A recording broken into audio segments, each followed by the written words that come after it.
జూబ్లీహిల్స్ ఉప ఎన్నికకు సంబంధించి రకరకాల సర్వేలు బయటకు వస్తూ ఉన్నాయి. ఒక సర్వేలో కాంగ్రెస్ అంటే, ఒక సర్వేలో బీజేపీ అంటే, మరొక సర్వేలో బీఆర్ఎస్ అంటూ ఇట్లా ఆ పార్టీలు గెలిచే అవకాశం ఉందని చెప్పి ఆ సర్వేకి సంబంధించినటువంటి రిపోర్ట్స్ బయట పెడతా ఉన్నారు. సో ఈ క్రమంలో ఇప్పుడు తాజాగా ఆ జూబ్లీహిల్స్ ఉప ఎన్నికకు సంబంధించిన ఒక సర్వే సంచలనంగా మారింది. ఆ సర్వే బయటకు వచ్చిన తర్వాత కాంగ్రెస్ పార్టీ భయపడతా ఉందనేటువంటి ఒక చర్చ కూడా నడుస్తూ ఉంది.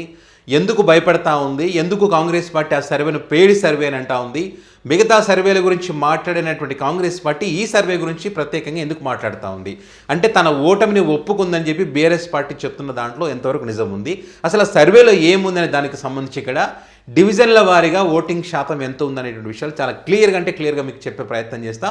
వీడియో ఎండింగ్ వరకు చూడండి. చూసిన తర్వాత మీ అభిప్రాయాన్ని కామెంట్ రూపంలో పెట్టండి. ఓకే, జూబ్లీహిల్స్లో ఉన్నటువంటి 7 డివిజన్లు 2023 ఎన్నికల్లో బీఆర్ఎస్, కాంగ్రెస్, బీజేపీ ఈ పార్టీలకు సంబంధించి అప్పుడు ఓటింగ్ శాతం ఎంత, ఇప్పుడు ఉప ఎన్నికలో వచ్చేటువంటి ఓటింగ్ శాతం ఎంత అనే దానికి సంబంధించి కూడా ఈ సర్వే చాలా క్లియర్గా మరి తన సర్వే నిర్వహించింది. ఇక్కడ డివిజన్ల వారిగా చూస్తే బోరబండ, రెహమత్ నగర్, శ్రీనగర్ కాలనీ, వెంగళరావు నగర్, ఎర్రగడ్డ, షేక్పేట, యూసఫ్గూడ ఈ 7 డివిజన్లు.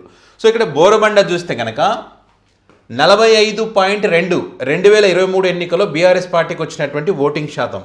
సో ఇప్పుడు ఎంత వచ్చిందంటే 63.2. ఓకే, అంటే చాలా భారీగా పెంచుకుంది. అదేవిధంగా కాంగ్రెస్ పార్టీకి వచ్చేసి 34.5, ఇది 2023లో ఉన్నటువంటిది, ఇప్పుడు 31.6, అంటే కాంగ్రెస్ పార్టీ తగ్గింది. ఇక్కడ బీజేపీ పార్టీకి 2023లో 15.4 ఓటింగ్ శాతం వస్తే ఇప్పుడు 5.2కి వచ్చింది. అంటే ఇక్కడ కాంగ్రెస్కి తగ్గింది, బీజేపీకి తగ్గింది. 2 ఓటింగ్ శాతం ఇక్కడ బీఆర్ఎస్ పార్టీకి కన్వర్ట్ అయ్యింది.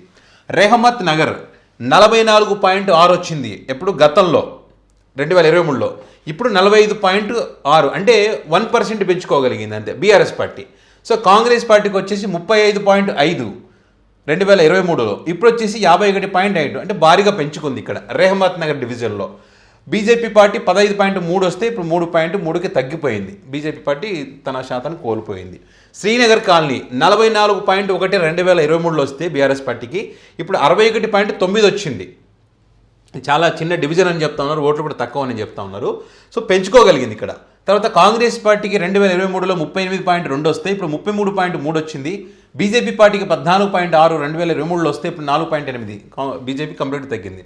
వెంగళరావు నగర్ 45.4 2023లో బీఆర్ఎస్ పార్టీకి వచ్చిన ఓటింగ్ శాతం ఇప్పుడు 46.1, అంటే 1%. ఇక్కడ కాంగ్రెస్ పార్టీకి వచ్చేసి 36.5 2023లో, ఇప్పుడు 48.5 ఇప్పుడు ఈ సర్వే ప్రకారం. బీజేపీకి వచ్చేసి 5.5. సో ఇక్కడ వెంగళరావు నగర్లో అంతా సెటిలర్స్ ఉంటారు, మాగంటి సునీతకి అడ్వాంటేజ్గా ఉంటుందని ఒక చర్చ ఏదైతే జరుగుతూ ఉందో ఈ క్రమంలో కొంత ఇది ఆసక్తిగా ఉందని చెప్పొచ్చు. అండ్ అదేవిధంగా ఎర్రగడ్డ 45.8 2023లో బీఆర్ఎస్కి వచ్చినది, ఇప్పుడు 61.6, అంటే భారీగా పెంచుకుంది. 32.4 2023లో వచ్చినటువంటి ఓటింగ్ శాతం ఇప్పుడు 31.7 తగ్గింది. 14.3 బీజేపీ పార్టీకి 2023లో, ఇప్పుడు 6.7. సో కంప్లీట్గా బీజేపీ పార్టీ అన్ని డివిజన్లలో గతంలో వచ్చిన దానికంటే కూడా తక్కువగా ఉన్న పరిస్థితి, అదంతా కూడా ఇక్కడ బీఆర్ఎస్ పార్టీకి కన్వర్ట్ అయినట్టు కనిపిస్తూ ఉంది. సో షేక్పేట్ 33.6 2023లో, ఇప్పుడు 60.1, ఇది బీఆర్ఎస్ పార్టీకి. కాంగ్రెస్ పార్టీ వచ్చేసి 37.1 2023లో, ఇప్పుడు 33.0, అంటే తగ్గింది. ఇక్కడ ఇది మన బీజేపీ పార్టీకి వచ్చేసి 15.9 గతంలో వస్తే ఇప్పుడు 6.9, కంటే తగ్గిపోయింది. అండ్ అదేవిధంగా యూసఫ్గూడ 46 వచ్చింది గతంలో, ఇప్పుడు 47.1, అంటే కొద్దిగా పెరిగింది బీఆర్ఎస్ పార్టీకి. 35.7 కాంగ్రెస్ పార్టీకి 2023లో, ఇప్పుడు వచ్చేసి 45.5, ఇంకా బీజేపీ పార్టీ 6.8. సో ఇక్కడ ఈ షేక్పేట ఏదైతే ఉందో, ఈ షేక్పేటలో 33 గతంలో 33.6 వస్తే 2023లో బీఆర్ఎస్ పార్టీకి, ఇప్పుడు 60 వచ్చింది, 60.1.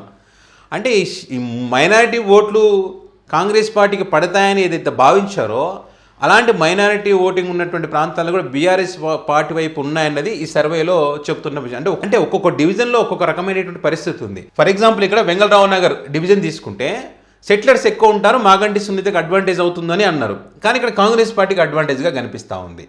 సో ఇట్లా ఓవరాల్గా అన్ని చూసిన తర్వాత 58.2 బీఆర్ఎస్ పార్టీకి, 37.8 కాంగ్రెస్ పార్టీకి, 7%తో బీజేపీ పార్టీ. అంటే ఈ ప్రధాన పోటీ కాంగ్రెస్ బీఆర్ఎస్ మధ్యలో ఉంది. 17% ఓటింగ్తో బీఆర్ఎస్ పార్టీ ముందుంది ఈ సర్వే ప్రకారం. ఇది కేకే సర్వే.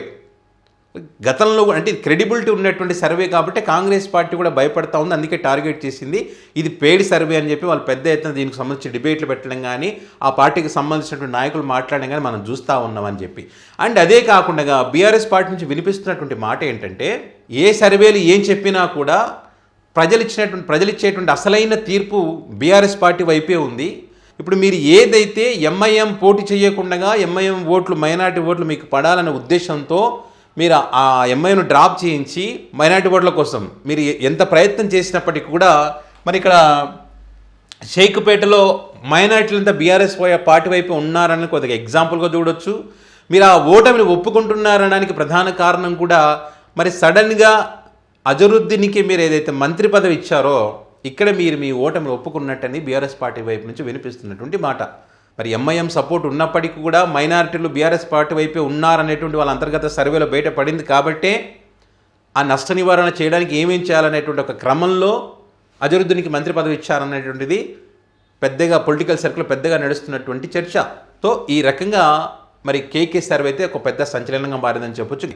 ఇంకొక విషయం కూడా చెప్పారు వాళ్ళు ఇక్కడ 17% అంటే ఎన్నికల నాటికి కొంత తగ్గినా కూడా అంటే ఒక భారీ స్థాయిలో తగ్గేటువంటి అవకాశం ఉండదు, ఎంతో కొంత తగ్గినా కూడా ఒక 5% అట్లా తగ్గినా కూడా వేరు కారణాల వల్ల అప్పటికి కూడా బీఆర్ఎస్ పార్టీ ముందంజలో ఉంటుంది, గెలవడానికి ఛాన్స్ ఉంటుందని చెప్పి. అంటే ఇక్కడ కాంగ్రెస్ పార్టీకి అనేక బలహీనతలు ఉన్నాయని చెప్పి ముఖ్యంగా అభ్యర్థి నవీన్ యాదవ్కు సంబంధించి కానీ హైడ్రా ఎఫెక్ట్ కానీ వీళ్ళు ఇస్తానని హామీలు సరిగా అమలు చేయకపోవడం కానీ ఈ పాలనకు సంబంధించి కూడా సరిగా దృష్టి పెట్టలేకపోతున్నారనే విషయాలు కానీ వాళ్ళు మంత్రులు కొట్లాడుకునేటువంటి విషయం కానీ ఇట్లా అంతర్గతంగా పార్టీలో ఉన్నటువంటి సమస్యలు కానీ కాబట్టి బీఆర్ఎస్ పార్టీ గెలిచే ఛాన్స్ ఉందనేటువంటిది ఈ సర్వేల యొక్క సారాంశం. సో మరి సర్వేలు ఎంతవరకు నిజమవుతాయి ఏంటనేటువంటిది మరి ఎన్నికల నాటి తేలేటువంటి అవకాశం ఉంటుంది.